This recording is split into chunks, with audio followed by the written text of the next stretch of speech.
پھر جی unit number 3 کا point number 4 آ جاتا ہے ملی اسلامت پارٹی۔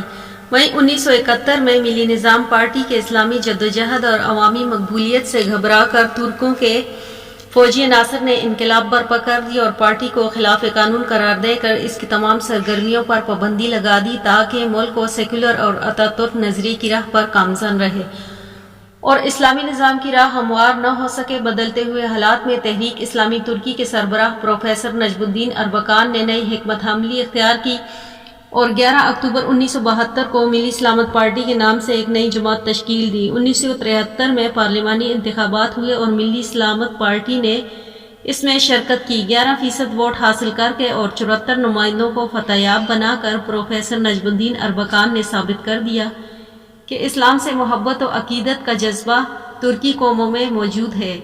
ملت سلامت پارٹی نے پیپلز ریپبلکن پارٹی کے اشتراک سے حکومت بنائی۔ بلند ایجوت وزیر اعظم اور پروفیسر اربکان ڈپٹی وزیر اعظم بنے۔ ڈپٹی وزیر اعظم کی حیثیت آپ نے جو خدمات سر انجام دی، اس سے ترکی معاشرے میں اسلامی فکر کا احیاء، شعار اسلام سے محبت اور ترکی کی قوم کا اپنی تاریخ ورثہ سے محبت کے جذبات پروان چڑھے اور ترکی قوم کے اندر جذبہ جہاد پیدا ہوا۔ قبرص میں ترکی کو فتح نصیب ہوئی، مدارس اور مساجد کی تعداد بڑھی۔ وزیر مذہبی امور نے گرمیوں کی چھٹی میں تمام مساجد میں قرآن کی کلاسز جاری کرنے کا حکم دیا۔ فوج کے ہیڈ کوارٹر کی طرف سے تمام ملٹری کالجوں اور عسکری تربیت اداروں کے نام حکم نامہ جاری ہوا کہ ان اسلامیات کی تعلیم لازمی قرار دی جائے اور ان کی وجہ بیان کی گئی کہ اسلام سپاہی کے حوصلے بلند کرتا ہے۔ انہی اقدامات اور اسلامی رجحانات کے بڑھتے ہوئے اثرات اور عوامی مسلم عوام کے ابھرے ہوئے احیاء جذبات کو دیکھ کر سیکولر طبقے گھبرا اٹھے اور فوج نے 14 ستمبر 1980 کو انقلاب برپا کر کے پارلیمنٹ تحلیل کر دی اور تمام سیاسی جماعتیں بشمول ملی اسلامت پارٹی خلاف قانون قرار دی گئی۔ پھر یونٹ 3 کا پوائنٹ نمبر 5 ہے رفع پارٹی۔ رفع پارٹی کی پہلی ہیڈنگ ہے تشکیل۔ ترکی کا سیکولر نظام جس میں ترک فوج کو بڑی اہمیت حاصل ہے، اسلام کو برداشت نہیں کرتا۔ ملی اسلامت پارٹی کے جرأت مندانہ اقدامات اور عوام الناس میں اس کی پذیرائی اور اس کی اسلامی فکر اور عظیم ملی ورثے سے وابستگی نے فوجی طبقے کو پریشان کر دیا۔ چنانچہ سیکولر عناصر نے پھر وہی طریقہ اپنایا، فوجی امریت نے اقتدار پر قبضہ کر لیا اور تمام سیاسی جماعتوں پر پابندی عائد کر دی۔ اصل ہدف ملی اسلامت پارٹی تھا۔ اس مرتبہ پابندی لگنے کے بعد اسلامی تحریکات کے قیادت نے باہمی مشورے سے ایک نام تجویز کیا اور فیصلہ ہوا کہ جو ہی سیاسی آزادی بحال ہوگی اس نام سے سیاسی کام شروع کر دیا جائے گا۔ چنانچہ سیاسی پابندیاں ہٹنے اور جمہوریت بحال ہونے کے بعد اعلان کے ساتھ ہی 16 مئی 1973 کو ملی رفع پارٹی میدان میں آ گئی۔ رفع پارٹی اپنے نظریات سے منطقی طور پر سابقہ سیاسی پارٹیوں سے ملی نظام پارٹی اور ملی اسلامت پارٹی کے جانشین تھی۔ پھر اس کی اگلی ہیڈنگ ہے منشور و مقاصد۔ اس کے منشور و مقاصد ہیں: نمبر 1 اسلامی نظریہ حکومت کا قیام، نمبر 2 ترکی میں مسلمانوں میں عظمت رفتہ کی بحالی، نمبر 3 ہے عظیم ملی ورثہ کی بازیافت، نمبر 4 ہے قوم کی مادی اور روحانی ترقی کے لیے کوشش، نمبر 5 ہے امت مسلمہ کے مابین تعمیری روابط و اتحاد و ینگاگت، نمبر 6 ہے ترکی میں صنعتی ترقی اور خوشحالی کے لیے اقدامات، نمبر 7 ہے ترکی میں اخلاقی اقتدار کی بحالی پر خصوصی توجہ، نمبر 8 ہے امریکہ کے نیو آرڈر کے مقابلے میں جسٹس آرڈر، نمبر 9 ہے ترکی کو سرمایہ دارانہ نظام سے نجات دلانا، نمبر 10 ہے مسلم ممالک کا ایک ایسا اتحاد تشکیل دینے کی کوشش جو اقوام متحدہ کی جگہ لے، نمبر 11 ہے مسلم ممالک کا اپنا الگ دفاعی اتحاد قائم کرنا، نمبر 12 ہے یورپین کمیونٹی کے طرز پر مسلم ممالک کا بھی مشترکہ بازار قائم کرنا، نمبر 13 ہے ثقافتی سطح پر ترکی کو یورپ کا حصہ بنانے کے بجائے مسلم دنیا سے جوڑنا۔ یہ وہ منصوبہ پروگرام اور یقین دہانی تھی جس کے ساتھ رفع پارٹی 1987، 1991 اور 1994 کے عام انتخابات میں شرکت کی اور اس کی حمایت میں مسلسل اضافہ ہوتا رہا۔ پھر اس کی تیسری ہیڈنگ ہے رفاہ کی حکمت عملی۔ جدید ترکی میں قوم پرست اور سیکولر قوتوں نے آئینی اور دستوری طریقے سے عوام کو مغرب کے ہم فکر بنانے کی کوشش کی اور مغربی تہذیب و ثقافت کو اختیار کرنا ہی ترکی کی ترقی کے لیے ناگزیر قرار دیا گیا۔ چنانچہ ترکی کے عوام جن کا آبائی اور قلبی ذہنی تعلق دین اسلام سے تھا، ان کو مجبور کیا گیا کہ وہ ان تمام شعائر کو یکسر چھوڑ دیں جو اسلامی تہذیب و ثقافت کے آئینے ہیں۔ ایسے حالات و اقامت دین کا کام کرنا اور کوئی تحریک برپا کرنا بہت مشکل اور گھٹن کام ہے۔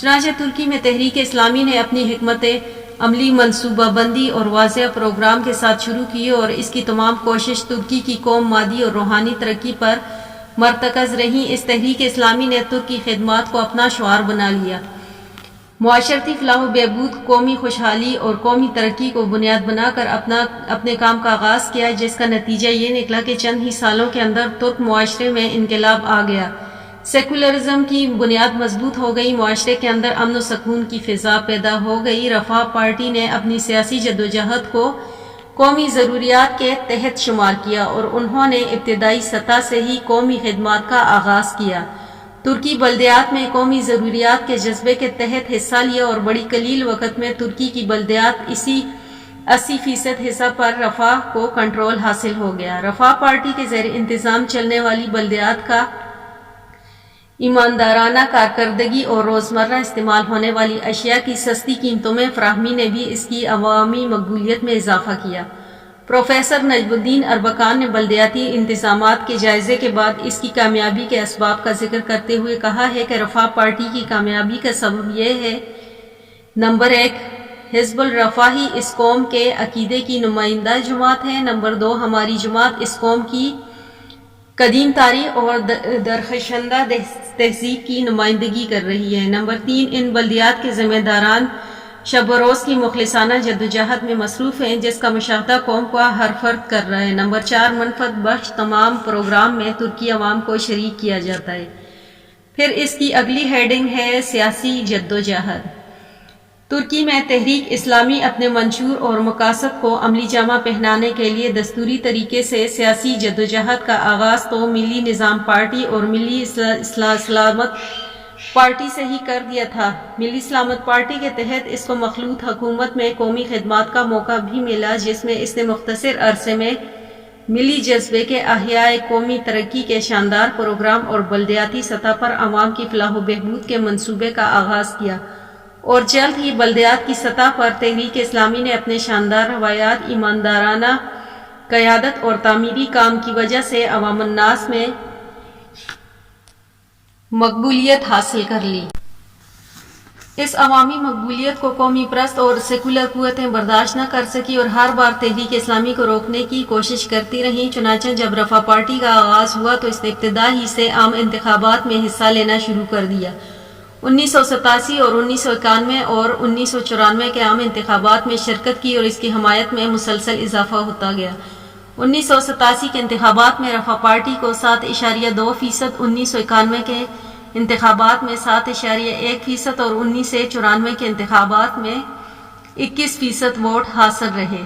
27 مارچ 1994 کے بلدیات انتخابات میں حزب الرفاہ کی شاندار کامیابی کے بعد اب یہ بات یقینی تھی کہ آئندہ عام انتخابات میں اس کی کامیابی یقینی ہے۔ چنانچہ پروفیسر نجم الدین اربکان نے عوام کے سامنے رفاہ پارٹی کے آئندہ ترجیحات کو پیش کیا، جس میں مندرجہ ذیل باتوں پر خصوصی توجہ دی گئی۔ نمبر 1، اقتصادی بحالی، نمبر 2، عقیدہ اور حریت کی آزادی، اور نمبر 3، عالم اسلام کے ساتھ خصوصی تعلق۔ چنانچہ جب 1996 میں عام پارلیمانی انتخابات ہوئے تو رفاہ پارٹی نے بے مثال کامیابی حاصل کی۔ اس کو 21% ووٹوں کی حمایت سے قومی اسمبلی کے 153 نشستیں حاصل ہوئیں اور ترکی کی سب سے بڑی سیاسی پارٹی کی شکل میں سامنے آئی۔ اس بنیاد پر 3 جون 1994 میں پروفیسر نجم الدین اربکان نے ٹروت پارٹی کے اشتراک سے اپنی حکومت تشکیل دی اور جدید ترکی کے پہلے اسلام پسندوں وزیر اعظم ہونے کا شرف حاصل کیا۔ ڈاکٹر نجم الدین اربکان نے وزیر اعظم کی حیثیت سے سب سے پہلا بیرونی اور ملک کا دورہ مغرب کو نظر انداز کرتے ہوئے مسلم دنیا یعنی لیبیا، ایران اور پاکستان سے شروع کیا۔ انہوں نے مسلم ممالک کا مشترکہ اقتصادی پلیٹ فارم ایڈ تشکیل دینے میں بھی کلیدی کردار ادا کیا۔ حجاج کرام کی سہولت کے لیے بھی کئی اقدامات کیے۔ خواتین کے لیے دفاتر میں حجاب کے استعمال کی اجازت دی۔ رفع پارٹی کی معتدل حکمت عملی اور اسلام کے نفاذ کا بتدریج خاموش طریقہ کار ترک عوام نے گہرا اثر لیا اور عوام کے اندر بیداری اور امت مسلمہ کے احیاء کی تحریک پیدا ہوئی۔ مگر سیکولر عناصر ان باتوں کو کب پسند کرتے تھے، چنانچہ اندرونی سطح پر اور خارجی تناظر میں بھی وہ رفع پارٹی اور اسلام پسندوں کو مختلف مسائل، خطرات اور اندیشوں اور چیلنجوں کا سامنا رہا۔ رفع پارٹی کی 11 ماہ کی حکومت کو پارلیمنٹ میں 12 مرتبہ عدم اعتماد کی تحریکوں کا سامنا کرنا پڑا۔ فوج نے شریک حکومت ٹروتھ پارٹی کے رہنما تانسو شیلر کی حکومت کی تائید سے ہاتھ اٹھانے پر آمادہ کرنا چاہا۔ اس میں ناکامی ہوئی تو اب نائب رہنما کے سامنے دانو دام پھینکا۔ اس طرح پارلیمنٹ میں حکومت کی اکثریت سے ہاتھ دھو بیٹھی اور مجبور ہو کر 8 جون 1997 کو وزیر اعظم نجیب الدین اربکان نے استعفیٰ دے دیا۔ اس مرتبہ رفع پارٹی کے اقتدار سے محروم کرنے پر بھی اکتفا نہ کیا گیا، بلکہ اس پر پابندی لگانے کے لیے ایک نام نہاد عدالتی ڈرامہ بھی رچایا گیا۔ پارٹی کی قیادت پر دستور سے انحراف کے الزامات لگے اور دسمبر 1997 میں پارٹی خلاف قانون قرار دے دی گئی۔ پارٹی کو خلاف قانون قرار دینے کے ساتھ ہی صف اول کے تمام قائدین کو بھی نااہل قرار دے کر سیاست میں حصہ لینے سے روک دیا گیا۔